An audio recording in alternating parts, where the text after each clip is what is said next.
Jean-Pierre Raffarin, qui a été ancien Premier ministre de la France, a dit un jour « Plus grande est l'élévation, plus forte sera la chute ». Je crois que c'est la partie la plus difficile. Nous tous, au début, on avait aimé Dieu, on était passionnés, on voyait les pères, des fois on voulait les corriger aussi. Quand on a commencé à être exposés, on a réalisé qu'on a commencé à refaire les mêmes erreurs qu'eux. On a commencé à vivre les mêmes problèmes qu'ils ont connus dans leur famille, financièrement, dans la santé, dans l'église, en termes de moralité. Et c'est là qu'on s'est rendu compte que l'exposition est dangereuse. Quand tu es exposé, tout de toi est exposé. Ton mauvais français l'est. La démarche l'est aussi. Tout ce qui était caché est mis à nu à découvert. Ou est susceptible d'être découvert. Surtout aujourd'hui, tout le monde veut regarder qui tu es, fouiner dans ta vie, avoir des informations sur toi. Les renseignements, cybercriminalité, beaucoup de choses aujourd'hui. Voilà pourquoi il faut laisser Dieu t'exposer. Il y a une différence entre la promotion et l'élévation. Yes. Aujourd'hui, tout le monde peut être promu par la télé.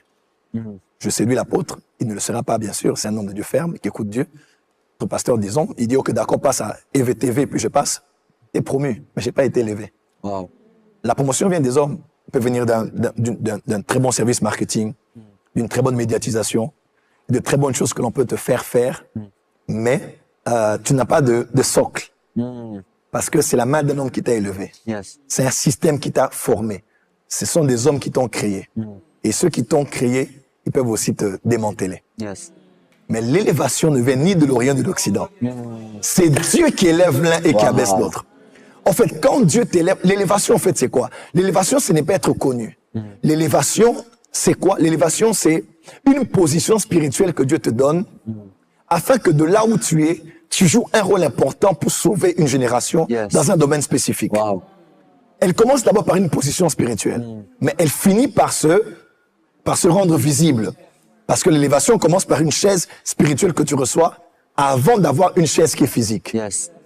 Je sais pas si quelqu'un m'a compris. Yes. Parce que la chaise physique, c'est la reconnaissance des hommes. Mais celle qui est spirituelle, c'est d'abord là où Dieu t'a positionné.